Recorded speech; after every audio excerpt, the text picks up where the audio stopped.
Oh, look at that. I know. Uh, got some paint. I'll get to that in a minute. But this wall, as you can see, is it a shadow? Why do I always see things after the fact? Hold on a sec. Okay. I may have to go over that wall again. It was really difficult with my bookcase there and my modem, which is about to teeter on the brink here. Hold on. Okay. So yeah, I should really, I knew that was going to be a pain, and sure enough, it turned out to be a pain.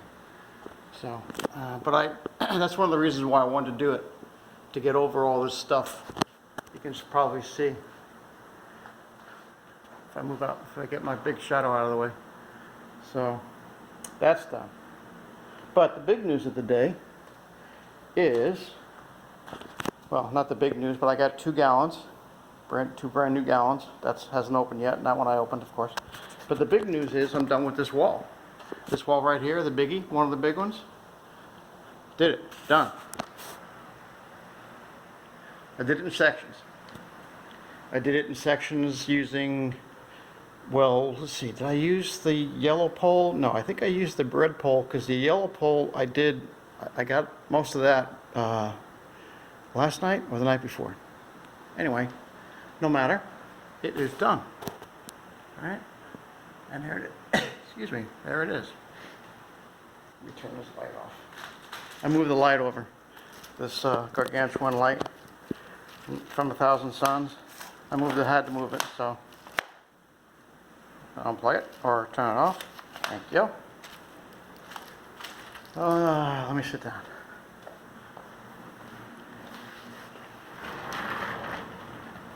Okay, yeah, I know it's an interesting video watching me sit down or listening to me sit down. But that wall is done. And if it looks like that tomorrow, I'm going to call it done, because I tried to go over my lap marks, my run marks, my edge marks, whatever you want to call them. Lap marks is what we used to call them. And I tried to even out my rows, go back over my rows. Once I put the coat down, then I would go up and move it over, go up, and move it over, go up, move it over, that kind of stuff. So, exciting. And if that continues to look just like that tomorrow, I'm going to call it done. Because I could probably go up there and touch up a little bit more on the edge, but it wouldn't get me anywhere. It wouldn't save me anything.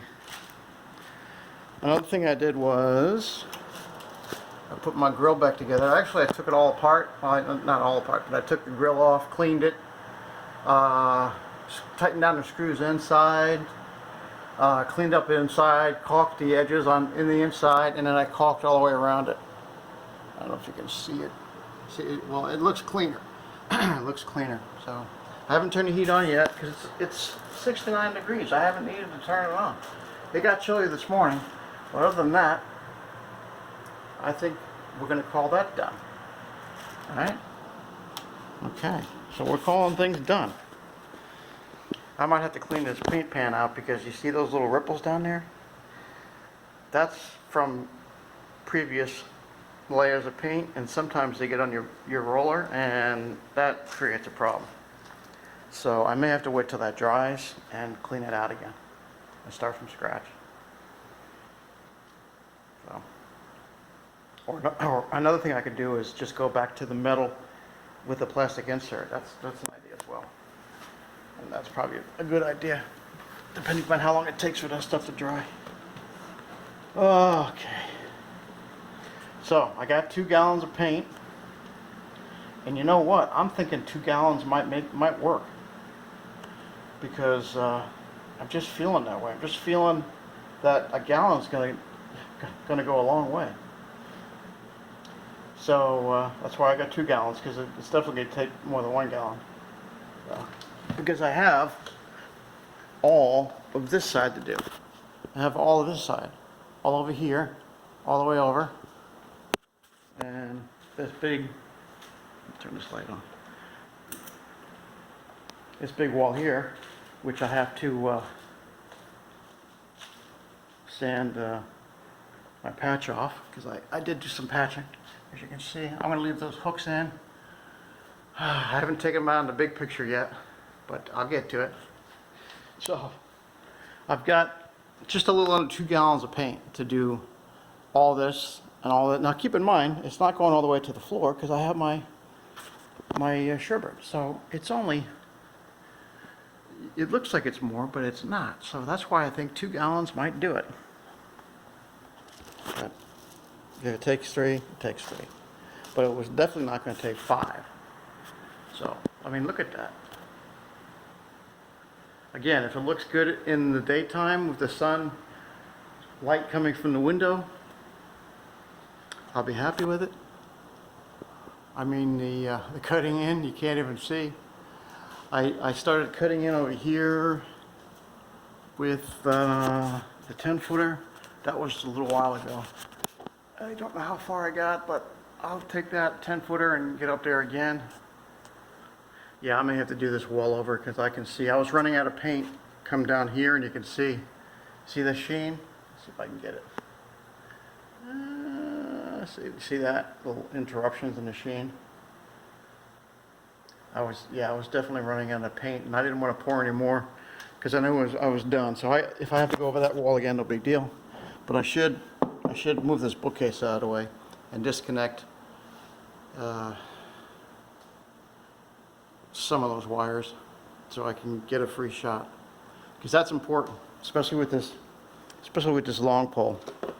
With this thing, getting a free shot when you're going all the way up there, it's definitely makes it easier with no obstructions. That's what I mean by a free shot. Things not in your way when you're going down and up and down and up again. So we're going to start on that. Not tonight. I might be done. It's only 7 o'clock. Actually, what time is it? 7:23. I'm really thinking hard about tomorrow starting my my electrical, because I mean, I could do 1, 2, 3, 4, 5, 6. I'll leave that alone. 6, say 7, 8, 9. Ouch. 10, 11. I can't do any of this stuff yet. Oh, 12. Switch. 13. So I mean, I have to shut power off to number 6, and that's his whole room. That's everything. Lights. That's my computer, my modem. So 13. It would be worth it. It would take me. Doesn't matter how long it'll take me. I'm gonna say probably a couple hours, because I have to sit down. Well, not sit down, but you know me, I like to relax. I'm gonna be taking my time, cleaning out the boxes, caulking around the edges if I had to. You know, just wiring each one would take, let's say, 15 minutes. So, I mean, 4 an hour. How many did I say I had? 13, 14, so 4 an hour. 4, 8, 12, that's 3 hours. So, don't matter. I could always run an extension cord from my modem to a different room, if that's the case, if that's the worry. No big deal. But I do want to start on it, because I'm just itching to get I'm itching to get the wall plates back up, the cover plates, because it's like it's gonna look so nice, you know. I don't know. I don't know what's wrong with me. It's funny. Okay, so that's the update. That wall is looking really good from here, and it's all done. And I like the way I did it, because I did the big portions with the yellow 6 to 12 pole, right? Got up real high, and then I took over with the red pole, which is how that gets maybe what 6 feet, something like, yeah, that might be 6 feet at its most. So so you figure that's like 10 feet or so. So that I mean, I got pretty high, and then of course I cut in fat. I did a fat cut in with the brush when I was up there, where I could do it with the brush, and on the ladder. So what I'm trying to say is I think it's going to be okay. I think it's going to be okay. And I think I might be done for the night, because other than, I mean, I really need to clean that paint pan out. I showed you that. And if I don't, I'll go back to the metal pan with the plastic insert. And that's actually a good way to do it too. Because the inserts are cheap, and you don't have to worry about cleaning your stuff out. Just throw the thing away. All right, I'll leave you with that shot right there. Wait, I'll move it down a little bit. Okay, right there. All right, more later.